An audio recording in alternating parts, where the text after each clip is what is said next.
Hello everyone, welcome to my page Surabhi world. এখানে আপনারা দেখতে পাচ্ছেন শ্রেয়া বাংলাতে অক্ষর লিখছে, বর, ঘর, বন এগুলো লিখছে।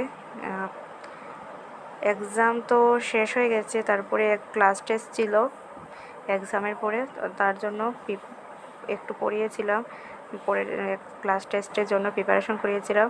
ওগুলো প্রথম পড়েছিল, তারপরে বলেছি লেখার জন্য। ওগুলো আমি বলেছি যে বারবার লিখো।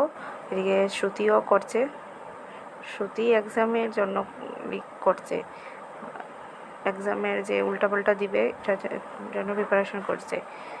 আর শ্রেয়া অন্যটা লিখছে। দুজনকে সেম দিলে অনেক প্রবলেম হয়ে যায়, একজন একটা শুনে শুনে দেখে দেখে লিখে নেয়। তাই আমি যদি একই সাবজেক্ট দিই, তাই দুজনকে উল্টাপাল্টা আমি কোয়েশন আনসার দিয়ে সেম দিই না। পড়াতে তো অনেক কষ্ট হয়, এটা বলে লাভ নেই।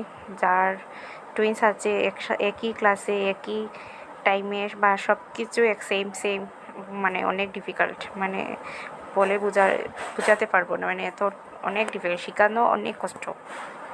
তো আমি কী করি, আমি যেগুলো শেখাতে পারি শেখাই।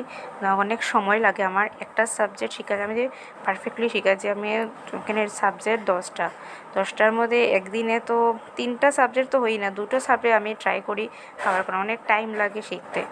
আর যেগুলো মানে কম কোয়েশন আছে তখন শিখে নেই, আর পরে মিস আসলে এগুলো রিভিশন নেই, বা যেটা রয়ে গেছে শেখার ওটা আবার ভালো করে শেখায়।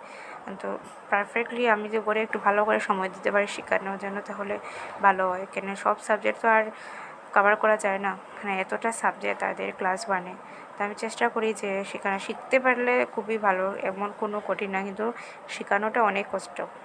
একটু কষ্ট করতে অনেক বেশি পরিশ্রম হয়, যেমন কাজ করতে এত পরিশ্রম হয় না, কিন্তু ওদেরকে শেখানো অনেক কষ্ট। তো ও কি জানি দেখে দেখে লিখছে, বোধহয় পারছে নাকি কয়টা স্পেলিং হলোতে। বাংলাতে মোটামুটি সোজাগুলো পারে, কিন্তু এক্সামে আকার ইকার এখনও আসেনি, নেক্সট এক্সামে আসবে।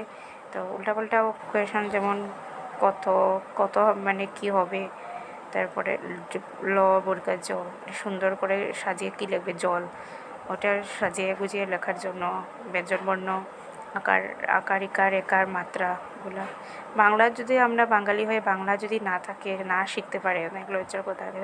আমি তাদের স্কুলে বাংলা আছি, ইউকেজি থেকেই বাংলা আছে, আর ক্লাস 1 থেকে হিন্দি। তো বাংলাটা আমি কন্টিনিউ থাকবেই, বাংলা আরও শেখানোর চেষ্টা করবো। কিন্তু বাংলা না জানলে কিছু হবে না, বাঙালি হয়ে বাংলা জানাটা বিশেষ দরকার।